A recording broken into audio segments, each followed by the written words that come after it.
जातं. भोलेनाथांची कृपा म्हणजे खूप आहे. आणि सगळ्यात लवकर पावणारे देव म्हणजे कोण?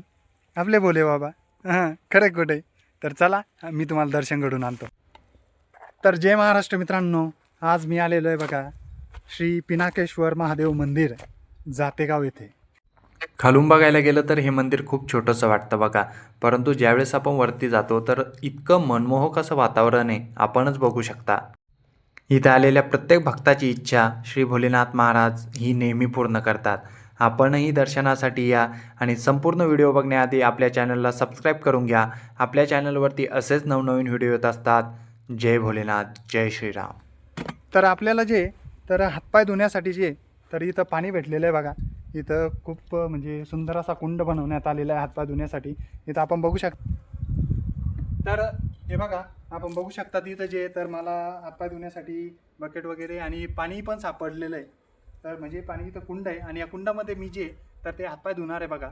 आणि आपण म्हणजे कुठल्याही मंदिरात प्रवेश करण्याच्या अगोदर हातपाय धुवूनच प्रवेश केला पाहिजे.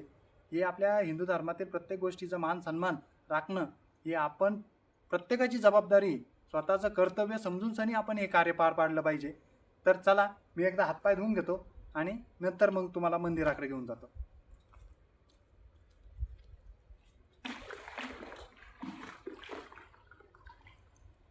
ओके.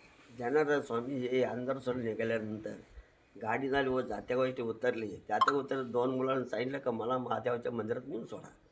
तर त्यांनी 2 मंदिराला मुलांनी आणून सोडलं व एकाने त्यांनी भविष्य पाहण्यास सुरुवात केली. तर बाबांनी सांगितलं भविष्य काय सांगू. तर बाबांनी सांगितलं एकाला सांगितलं का तुला नोकरी लागेल परंतु तू बाहेरच्या देशात जाशील. एकाला सांगितलं का तू इथेच राहशील, इथेच शेती करून इथेच जाशील. त्याप्रमाणे तसं ते घडलं. आणि त्याचवेळी ते डोंगरावर आले व डोंगरावर येताना इथे कोणी त्यावेळेस राहत नव्हतं. पण बाबाजी आल्यापासून बाबाजीने काय केलं काय नाही त्यांनाच माहिती. तेव्हापासून लोक इथे राहायला सुरुवात झाली. सुरू झाल्यानंतर देवाची अवस्था पाहिली व त्यांनी विचारलं पायपूस केली. मग देवाचं मंदिर हे जुनाधार त्यांनी सुरुवात पहिलं मंदिर हे बाबाजीनं बांधलं. त्याच्यानंतर ते गेल्या काही काळानंतर बाबाजी गेल्यानंतर हे मंदिर सभामंडळ अपुरात तर गंगाबाबा यांनी बांधलं. गंगाबाबा त्यांनी आता राजडेरीला गेले, बाबाजी वेरूळला गेले.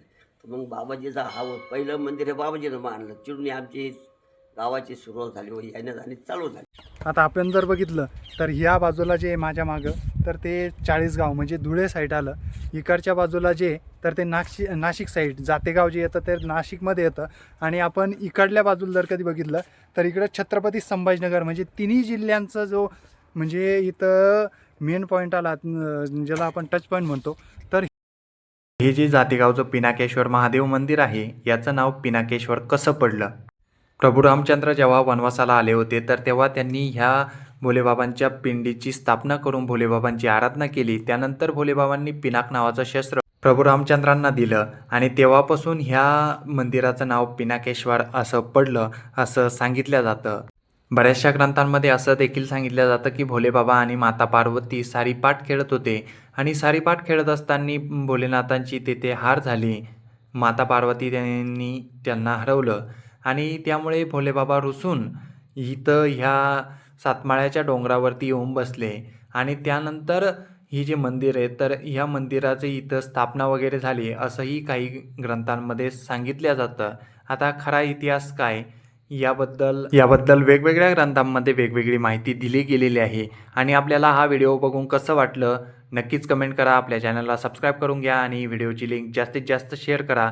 आणि याचं आणखी एक रहस्य असं आहे की श्रावण महिन्यामध्ये हे मंदिर खूप प्रसिद्ध असतं, कारण इथं खूप दूरदूरून कावड यात्री येत असतात. आपणही भोलेबाबांच्या दर्शनाला नक्की या आणि कमेंटमध्ये जय भोलेनाथ, हर हर महादेव, जय श्रीराम नक्कीच लिहा. ओम नमः शिवाय.